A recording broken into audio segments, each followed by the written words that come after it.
और मौजूदा हालात में इनफरादी और इज्तिमाई तौर पर उसका नज़म करना ये हमारा इनफरादी और इज्तिमाई फ़रीज़ा है। बिलाशुबा हम इस सिलसिले में बहुत कोताह हैं। ज़कात और सदक़ात और अतियात का इज्तिमाई नज़म करके ख़र्च करना, और ख़र्च करना अपने मनगढ़ंत उसूलों के ताबे होकर नहीं, शरीयत मुहम्मदी के जो अहकाम हैं उनकी पाबंदी करते हुए उससे मुआशरे की हमजहती तरक्की के लिए कोशिश करना, उन वसाइल को और फाइनेंशियल रिसोर्सेज को एक जगह पर पूल करके भी उनको खर्च करना बिलाशुबा मिल्लत इस्लामिया का एक फ़रीज़ा है। इसकी बहुत अहमियत है, और जो लोग शरीयत की पाबंदी करते हुए इन इज्तिमाई निज़ाम को कायम करने की कोशिश कर रहे हैं वो मिल्लत के मौसिन हैं। इसकी अहमियत बहुत ज़्यादा है और इस सिलसिले में हम कसूरवार हैं। लेकिन अब इस लेकिन के बाद मैं इतनी ही क़ुव्वत से ये बात अर्ज़ करना चाहता हूँ कि एक अमल की अहमियत को बढ़ाने के लिए दूसरे अमल की अहमियत को घटाना, ये बिल्कुल ऐसे ही है जैसे आप बहुत ज़ोर दें कि इंसान, हमारे अंदर आँख का जो उज़्व है और बीनाई की जो क़ुव्वत है वो बहुत अहम है, और बीनाई की अहमियत को बढ़ाते बढ़ाते आप कहें कि अगर सुनने की ताकत ना हो तब भी कोई बात नहीं। ये बहुत ही बचकाना सोच है, और इस सोच से निकलने का एक ही रास्ता है कि जिस चीज़ की जो अहमियत अल्लाह और उसके रसूल ने जिसको दे दी है, हम उस अहमियत को तस्लीम करें और उसकी गहराइयों को समझने की कोशिश करें। पूरी तरह न समझ में आए तो अपनी समझ पर भरोसा न करें, अल्लाह और अल्लाह के रसूल के हुक्म और उसकी मसलहतों पर वो हाकिम भी है और हकीम भी है। हम न हाकिम हैं न हकीम हैं, हम ज़लूम और जहूल हैं। हमारे दानिश्वर तबके की में से कुछ हज़रात की ये बड़ी कमज़ोरी है, मुझे है, मैं एहतराम के साथ ये बात कहना अपना फ़र्ज़ समझता हूँ। अजीब बात है, एक कुर्बानी के अमल में जो पैसा खर्च होता है बस उसको बचाकर आप गरीबों की मदद कर दें।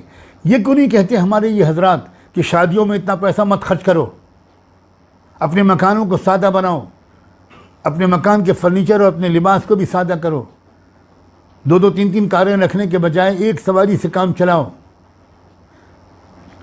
ना। यहाँ के ख़र्चों के कम करने की बात तो कम सुनाई पड़ती है, कुर्बानी का ख़र्चा बचा लो। कल को कोई कहेगा कि ये कुर्बानी का ख़र्चा बचाने के से काम नहीं चलेगा, ये हज पर जो अरबों रुपए खर्च होता है, खरबों रुपए, इसको ख़त्म करो और अपने अपने इलाके के अंदर मंसूबे, माशी मंसूबे मुसलमानों की तरक्की के लिए शुरू करो। ये बहुत ही बचकाना बातें हैं, मैं और क्या लफ्ज़ इस्तेमाल करूं, ये बहुत सतही बातें हैं। मुझे उम्मीद है कि नेक नीयती के साथ जिन लोगों के जहन में ये बातें आती हैं वो ज़रूर इस पर मुखलिसाना नज़रसानी करेंगे और इस बात का ऐलान भी करेंगे। इससे उनका कद बहुत बढ़ जाएगा। इसका ऐलान करेंगे, एतराफ़ करेंगे कि हाँ, एक तरफ हमारी तवज्जो चली गई, दूसरी तरफ से हमारी तवज्जो हट गई। एक बात और जहन में रखिए, इस्लाम की जो एक खूबसूरती है वो ये है कि वो एक तरफ तो बंदे और रब, अब्द और माबूद के दरमियान के ताल्लुक़ को आखिरी मंजिल तक पहुँचाना चाहता है, जो रुतबा एहसान है, जो मर्तबा आशिकी है, और दूसरी तरफ वो बंदों को के आपस के बाहमी ताल्लुक़ को भी इंतहाई बुलंदियों तक पहुँचाना चाहता है। आम ज़बान में हुकूकुल्लाह और हुकूकुल इबाद कहते हैं, आम ज़बान में इबादत और अखलाक व मुआशरत और मामलात कहते हैं। तो ये बात जहन में रखिए कि कुर्बानी के अमल में ये दोनों चीज़ें मौजूद हैं, बहुत आला तरीन दर्जे की मौजूद हैं। कुर्बानी में जो उबूदियत का पहलू है, बंदगी और मोहब्बत और आशिकी का पहलू है, वो तो मैंने अर्ज़ कर दिया। लेकिन अब आपसे मैं अर्ज़ करता हूँ, इसी कुर्बानी में माशी जो फलाह बहबूद और तरक्की है और मादी इमदाद है, वो भी इस पैमाने की होती है, इस कुर्बानी के अमल के ज़रिए कि आप इसको माइनस कर दीजिए तो आपकी इमदाद उन लोगों तक पहुंच ही नहीं सकती जिनकी इमदाद कुर्बानी के अमल के ज़रिए जिन तक इमदाद पहुंच जाती है। सबसे पहले ये जानवर पालने वाले जो हमारे भाई हैं, ये बरादरियाँ और ख़ानदान और कुंबे हैं जिनके नस्ली पेशा है ये, और वो साल भर जानवर पालते हैं। करोड़ों रुपए की मालियत, हज़ारों करोड़ की मालियत के जानवर पूरी दुनिया में पाले जाते हैं, और वो एक दो तीन दिन होते हैं, उस दिन उनकी साल भर की जो उनकी मेहनत है उसकी कमाई उन तक पहुंचती है।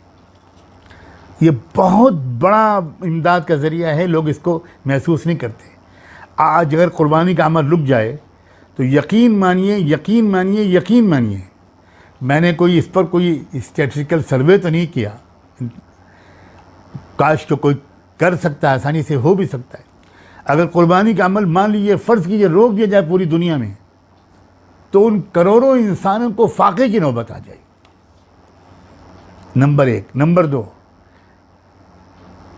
हम लोग इस बात से अच्छी तरह वाकिफ़ हैं कि आज के दौर में भी हमारे इर्द गिर्द बसने वाले ऐसे लोग होते हैं जिनको महीनों कोई अच्छी न्यूट्रिशस ग़िज़ा नहीं मिलती, उनको कोई तक़वियत बख्श ग़िज़ा नहीं मिलती। और आजकल तो जो कोरोना वायरस के ज़माने में जो सूरत हाल है, वो तो अच्छों को नहीं मिल रही है ग़िज़ाएँ, बेरोज़गार हो गए हैं लोग। इस वक्त तो कुर्बानी के अमल को बढ़ा देने की ज़रूरत है, और उस गोश्त की तकसीम ऐसे पैमाने पर की जाए कि हमारे वो भाई और बहन और वो बच्चे और वो बूढ़े, हमारी वो औरतें जो बच्चों को दूध पिलाती हैं, हमारी वो वो औरतें जो जिनके पेटों में बच्चे हैं, उनको अगर गोश्त मिलेगा तो उनको जिस तरह का प्रोटीन मिलेगा, जिस तरह की उनको क़ुव्वत बख्श ग़िज़ा मिलेगी, ये मुआशरे की मादी मदद का जो पहलू इसमें है, कुर्बानी को माइनस कर दीजिए, बहुत बड़ी माशी और मादी मदद का सोर्स हम बंद कर देंगे।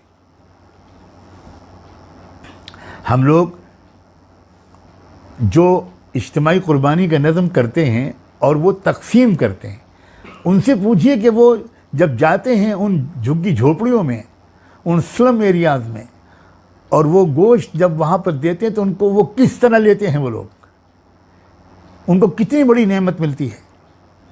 खुसूसन इस साल के बारे में तो मैं फिर तवज्जो दिलाना चाहता हूँ। हमारे मुल्क में कई जगह पर तूफ़ान भी आए, और बेरोज़गारी तो पिछले 4-5 महीने से चल ही रही है इस कोविड-19 की वजह से। तो इसकी वजह से जो सूरत हाल है, घर घर फाके हो रहे हैं, और ग़िज़ाई बहरान है, ज़बरदस्त ग़िज़ाई बहरान है। तो ये तो कुर्बानी के बढ़ा देने का वक्त है, मगर कुर्बानी का गोश्त अकेले ख़ुद न खाया जाए, बल्कि जो अल्लाह ताला ने ख़ुद बताया, फ़कुलू मिन्हा वातिमुल क़ानिअ वल मुअतर, कुर्बानी का गोश्त खाना भी चाहिए, शौक़ से खाना चाहिए। जिन लोगों को इस रस्म आशिकी का कुछ थोड़ा सा भी इदराक मिला है, हमने उनको देखा है, और हदीस में इशारा आता है कि ये कुर्बानी का गोश्त अल्लाह की तरफ से तुम्हारी मेज़बानी है, तुम अल्लाह के मेहमान अपने को समझ कर खाया करो, अल्लाह खिला रहे हैं, अल्लाह के दस्तरखान पर बैठे हो तुम।